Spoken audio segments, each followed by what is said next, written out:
the prize fighter human. Vostheran Arena, throne sector of the Kari Dominion. The twin suns burned high over the jagged towers of Vostheran, casting long spears of light into the dust-choked Colosseum below. Heat shimmered over the obsidian stone as the crowd swelled into a singular, pulsing roar. 10,000 voices, alien, mechanical, cyber-augmented, cried out for blood. They weren't here for the spectacle. They were here for her. In the center of the arena stood a lone figure. Human, female, barely armored. Pale scars traced her muscled arms like a second skin. Her face was unreadable beneath a matte black mouthplate, the kind worn by gladiators with reputations too dangerous for words. They called her Vera, though most knew her as the ghost of Terra. She stood silent, unmoving, as the announcer's voice, amplified by sonic towers, boomed across the arena. Undefeated in 64 matches. No quarter, no mercy. The last relic of the Terran Wars. Let us see if even she can stand against the Jarnak triad. Gates thundered open on the far side. From a smoke stepped 3 monstrous brutes, each over 8 feet tall, armored in chitin and bone, their mauls crackling with arc energy. The Jarnak, a warlike race known for grinding lesser species into pulp in the Dominion's arenas. The crowd howled with delight. Vera didn't blink. Her heart rate didn't spike. Her neural implants whispered optimal strike patterns, heat differentials, and kinetic trajectories into her retina feed. But she didn't need them. She'd killed Jarnak before. She knew their weaknesses by feel. The first rushed her, mouth wide, in a serrated howl. Vera pivoted, let his momentum carry him, then drove her elbow into the soft joint of his left knee. Cartilage popped. He dropped, and she was already on him, crushing his throat with the heel of her boot. One down. The second Jarnak came in high. Vera caught the handle of his maul and twisted. He was stronger, but slower. She let him overpower her just enough to shift his weight, then launched herself upward, driving both knees into his chest. The air left his lungs with a hiss. 2 down. The third came smarter, circling, waiting. Vera's breathing changed. Shorter now. That jump had pulled something in her side. A tear, maybe internal bleeding. She turned her head slightly, too fast. Dizziness. A warning sign from her cortical node flashed red in her vision. Adrenal depletion imminent. She reached for her opponent, and pain lanced through her ribs. She staggered. The crowd saw it. A human fell. The arena roared. It wasn't a cheer. It was thunderous ridicule. Laughter. Delight. A fall from grace. Even the Kari nobles in their observation deck stood, clapping with mock reverence. The invincible ghost had dropped to one knee. They howled her defeat. The third Jarnak lunged, thinking it over. Vera twisted and slashed his throat with the serrated edge of her vambrace. Blood sprayed across her chest, sizzling on her armor. She stood, slowly, shakily. But the damage was done. She had fallen, and they had seen it. Behind the one-way visor of her mask, Vera's jaw clenched. She could feel it, something unraveling in her skull. A distant signal, a pulse. Not pain, awakening. Her body locked up for a moment, shaking. The arena's laughter died into murmurs as she stood frozen. In the control tower above, a Kari tech whispered, "What is she doing?" A spark danced in her neural feed. Suppression protocols flickered, buried deep beneath years of drugs, restraints, and programming. Project Ghost stirred. Code lock breach detected. Condition: overdrive authorization pending. Voice confirmation required. And then, she whispered it. One word: override. The collar at her neck fizzled.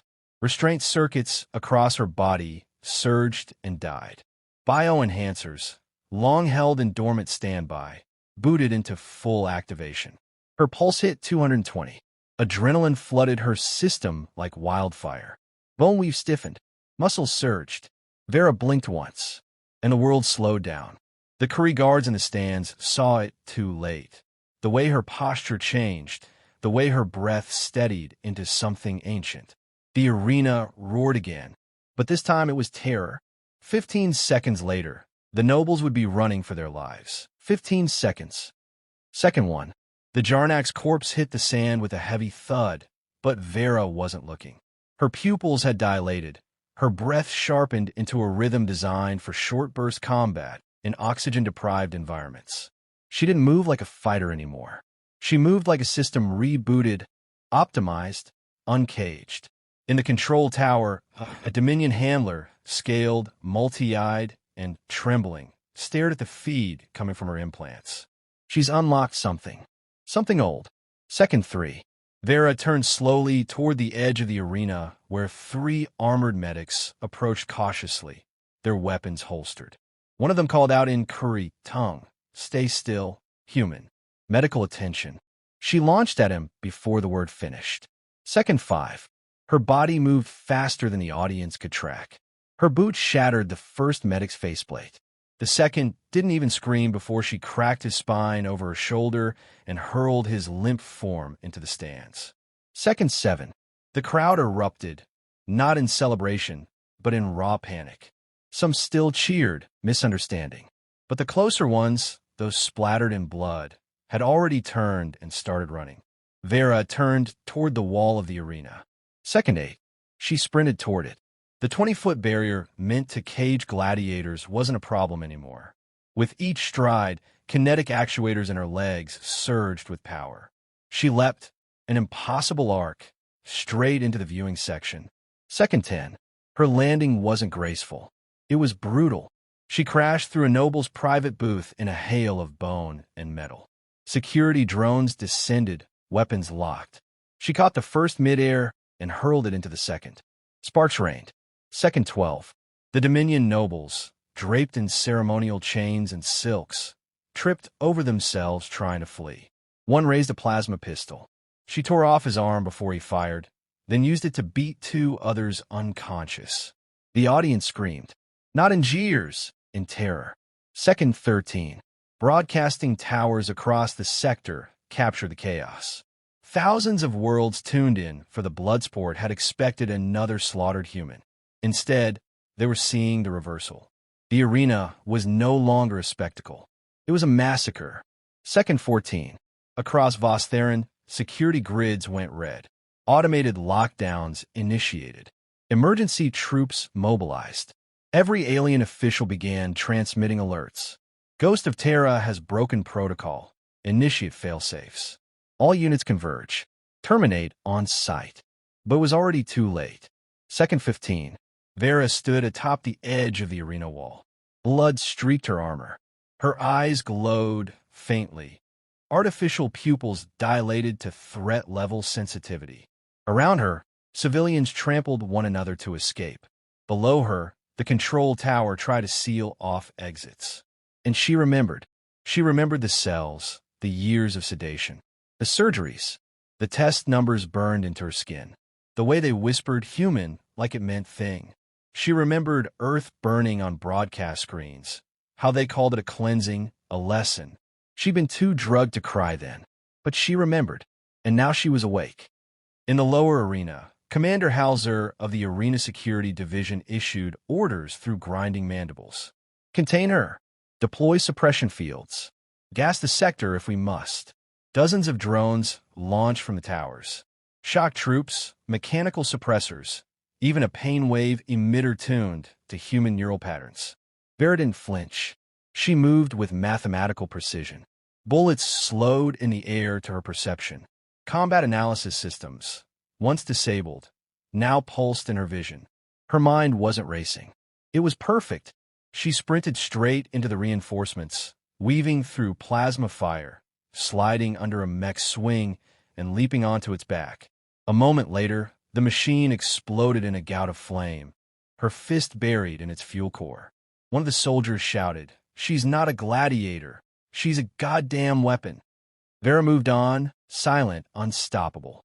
Elsewhere, in the Dominion's central archive chamber, old data began surfacing. Project Ghost. Top secret. Black box human bioengineering. Designed not to win wars, but to end them. Files long buried, flagged as failed. Not failed, dormant. The announcer, bleeding and trembling, tried to broadcast a cease order. "Citizens of the Dominion, please remain calm." The situation is under con. Vera appeared behind him. For the first time in 10 years, she spoke aloud. No, it isn't. She cut the feed.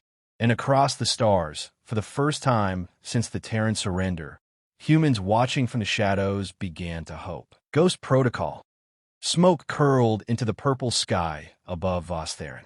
From the shattered towers of the arena to the burning edge of the capital ring, the city screamed in chaos.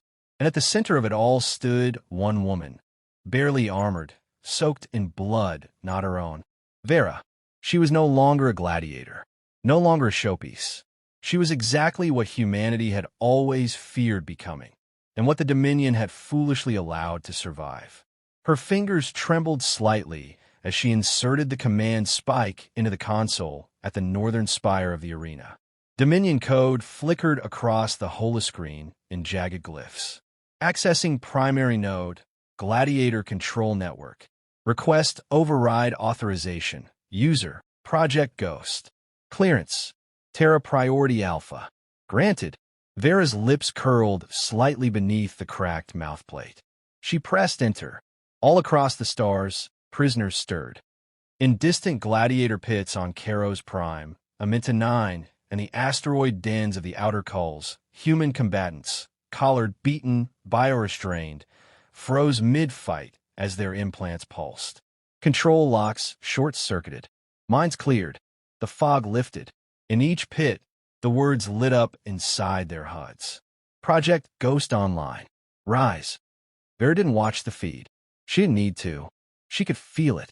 Something primal was awakening across Dominion space. A tremor they had forgotten existed. The human war instinct. The refusal to kneel. Ma'am, a voice crackled over a stolen comm. It was rough, male, a former Earth Coalition fighter, judging by the accent. This is Sector 3 of the Voss Gladiator compound. We've taken the barracks. We're arming the fighters. Vera said nothing for a moment. Then, good. Move north. Lock down the lifts. Kill anything that still wears a crest. Yes, ma'am. The comm cut out. Inside the control hub, two high Kaskari nobles lay slumped against the wall, eyes wide with terror. Vera had dragged them there from their panic room. Not for torture. Not yet. She needed information. You kept logs, she said quietly, kneeling beside them. Her fingers tapped against her thigh, counting breaths, syncing pulse to interrogation rhythm. Project Ghost was scrubbed after Earth fell. But you bought me at auction. What? The smaller noble, throat bruised, stammered. We didn't know what you were. We thought you were just a remnant. A prototype. You didn't know, Vera replied, her voice low and steady. You paid extra to keep the suppression code. The other Kari spat blood. You're an animal, built for war. That's all humans are. She leaned closer, eyes locked to his. You made us animals, she said. And then you were surprised when we bit through the leash. Her blade whispered free from her thigh sheath. One clean cut silenced him. The other noble sobbed. She left him. Let fear spread. Outside, Dominion forces regrouped. Mechs stomped through the main gates. Airborne strike drones filled the sky. Anti-personnel teams deployed nerve-suppressant gas over the rebel control quadrants. But it didn't work. Vera moved through them like a shadow given form, unseen until it was too late. One moment she wasn't there. The next, 3 soldiers lay crumpled, and a mech burst into flame from its own redirected reactor pulse. She wasn't just fighting, she was teaching. Every kill left a message. You don't cage what you don't understand. In the deep vaults of Dominion archives, old war logs surfaced, footage from the last days of the Earth War. They showed Vera's unit. Not soldiers, weapons. Children modified into kill agents. Biotech-infused bones, liquid reflexes, minds trained from birth for adaptability under pressure. Only one subject had survived the purge. Codename Ghost. Status: missing in transit. Now, located, active, ascending. In the capital sky district, Vera stood atop the burnt shell of a hover train, watching as the Kari spire in the distance shimmered with retreating transports. Dominion officials were fleeing off-world. She opened the city-wide transmission channel. Her voice was calm, unshaken. You made a mistake. You thought fear kept us chained, but it only kept us still. Now, every human across your dominion knows. Your leash is broken. The words echoed across the city, across systems, into orbit, into silence. And then came the response. In 23 systems, humans began to fight back. We were never just entertainment. The streets of Ostaren were no longer streets. They were war zones. What began as panic had become full insurrection. The towering monoliths of the Kree elite burned red under a rising smoke-choked sky. Emergency beacons whined. Transports overloaded. And in the heart of the city, humans fought like devils unbound. At the tip of that spear stood Vera, blood on her boots, ash on her face, her eyes glowing now, not with tech, but something deeper, older. A human rage sharpened into purpose. Spire Control Towers 10 clicks north came the voice of Sergeant Harlan, one of the recently freed gladiators now following her lead. Packed with nobles. If we want to end this, that's the head of the snake. Vera nodded once. No orders. No debate. They moved. The spire, a needle of obsidian and gold-veined crystal, was the Dominion's center of rule on Vostharen. It housed Kree aristocrats, warlords, AI tacticians, and planetary governors. It had never been breached. Until now, security arrays fired as Vera's team approached, but she was already airborne, leaping from one collapsing hovercraft to the next. Drones swarmed. She tore them apart midair. Harlan and the others followed through the breach she made in the wall, charging in like wolves starved for centuries. Inside, it was chaos. Alien nobles fled down mirrored halls, robes snagging on debris. Met guards fell to human blades and stolen plasma rifles. Each hallway cleared brought them closer to the central command dome. Vera didn't slow, didn't speak, just advanced. The final chamber was an amphitheater of white light and glass, filled with the Dominion's ruling caste. Dozens of them, clutching trembling scepters, issuing last-minute orders to ships that had already abandoned orbit. One turned to face her. "Stop. You don't understand what you're doing." "I understand exactly what I'm doing," she said. "You were bred for obedience." "No," Vera replied, stepping into the light. "I was bred for war. You just forgot who the war was for." Panic rippled through the nobles. One reached for a concealed weapon. Vera shot him cleanly between the eyes with a sidearm, taken from the corpse of a Kree officer. The others froze. "This isn't revenge," she said, her voice echoing across the dome. "This is declaration." She raised a stolen Dominion transmitter, set it to broadcast on all Dominion channels, and stared directly into its lens. Across the sector, in prisons, arenas, colonies, every screen lit up with her image. The ghost they once cheered to fall now stood triumphant. Her voice was calm, final. To every human watching, you were not bred to entertain. You were not born to bleed for their pleasure. You were forged in extinction, shaped by pain, but never broken. They tried to erase us. They failed. The leash is gone. We rise now. On Amina 9, a slave pit erupted into full-blown rebellion. On the orbital moon of Karen's wake, humans in mining chains turned on their guards with drills and fists.